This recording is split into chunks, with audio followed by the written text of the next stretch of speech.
Okay, so I'm gonna go ahead and I'm on a roll today, so I'm just gonna keep going. These days don't happen very often, so I'm taking advantage of it as people with mental health struggles understand.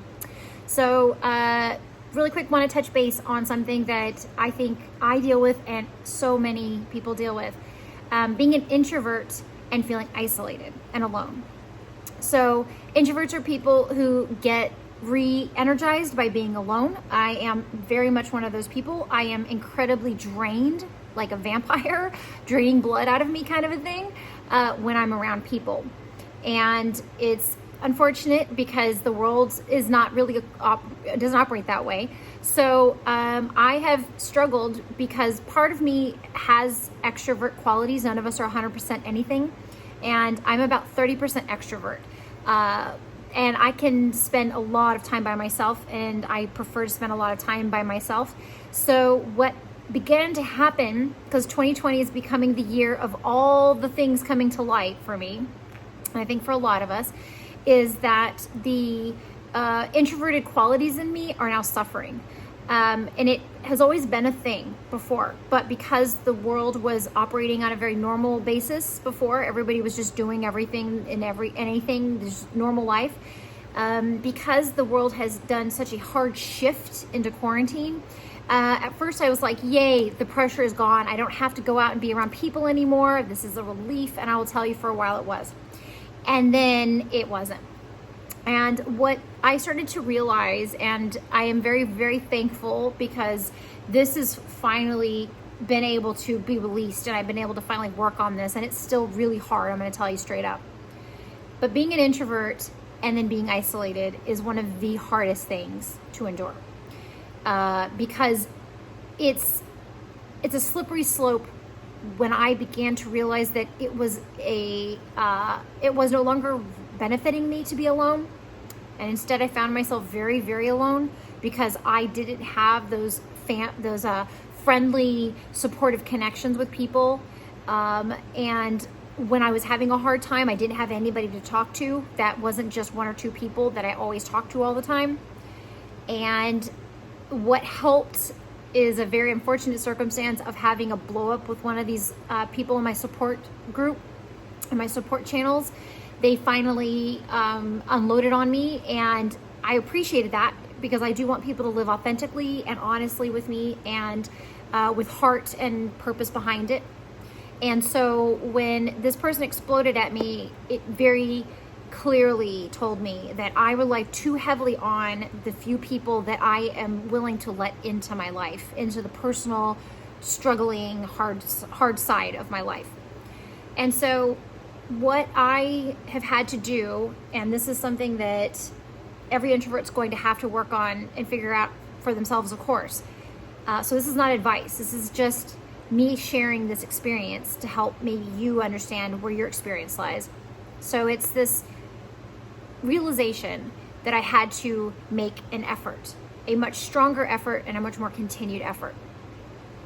And the big benefit of this year and the quarantine that's been occurring, if you've been honoring that, has been that everybody only has online now. Like, we only go online now to interact with each other because it's the safe space, it's the place to be right now, right?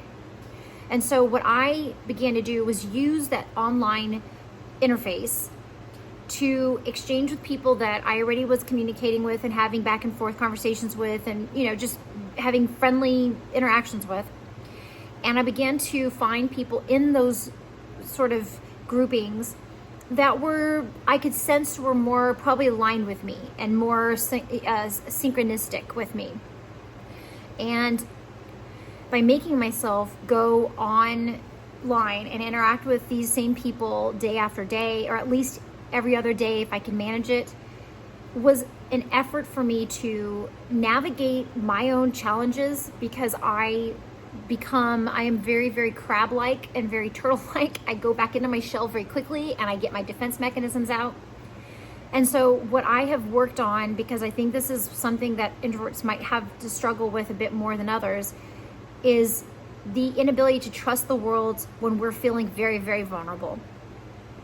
So I made myself do as much as I could social interaction wise online. And that's what I continue to do. And what it's done for me is offered me continuity. So I'm interacting with the same people day in and day out. And also it was a matter of showing up, because if I feel like, if I have a haunting memory of something I might have said, you know, because I kind of live freely and I live out loud, like honestly. And it's odd because I do that, but then I sit at home and I beat myself up in my head and my heart and everything else because I must have said it wrong or I must have done it wrong. I'm disappointing everybody. That's the battle that I face, because it's like a strange back and forth. And I think that that's more accurately addressed in the imposter syndrome context that I provided in another video. So check that out. But in this is more about showing up on a continuous basis and not giving up and not faltering and just continue trying and just keep going at it. Because in the end, introverts still need those relationships. We still need the friendships and the support people as much as everybody else, maybe more so, because we do live in our heads and in our hearts a lot more than others. And while that's a great comfort, it's also very, very lonely, because you can only listen to the echo chamber of your own thoughts for so long before it eventually starts to wear on you. So that's been my effort and my great measure to give myself buoyancy. And I think that in depression is the most absolute important thing that we can do for ourselves, is find the buoyancy. Find something that keeps us from sinking too far down. Depression is going to be the struggle for the rest of our lives. We're not going to look forward to curing it, but we can offer ourselves a degree of relief that says, okay, I'm just down today. This is how this feels right now. There's a lot going on in me. There's a lot going on in the world today. This is happening, and I'm going to say that's okay. And if I can do that, then I give myself compassion. And it's like this act of going out and looking for that help outside in the digital realm, and then coming back and being able to offer that back to myself that says, I accept these people for who they are and the circumstances they live through and the sharing that they provide in that experience, because it helps you know you're not alone.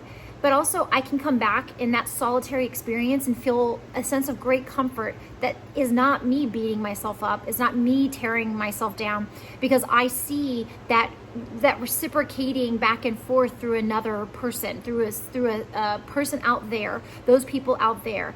And introverts, in my experience, don't need a whole lot of people. We don't. We need very few people, a handful at best. But I'd rather have more close relationships with a handful, right? That's kind of sort of the introverts mantra. So reaching out and trying and continuing to reinforce those relationships. And I'll tell you, for me, I retract from everybody, and I have for many, many years. It's been very, very, very hard to be social. Even when I was social, I would come home and beat myself up for hours, if not days. And so this is a whole bag of worms. It's a big bag of stuff. But this is one thing that I have done that has brought me some relief, because I keep showing up. And when I'm having a hard day, I go out and I look for people to interact with, people that I already have a relationship built with, because that pulls me out of my head.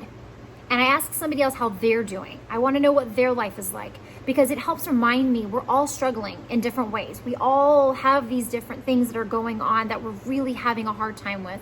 So reaching out for an introvert, I think, is a very important factor of keeping that sense of wellness and wholeness about myself.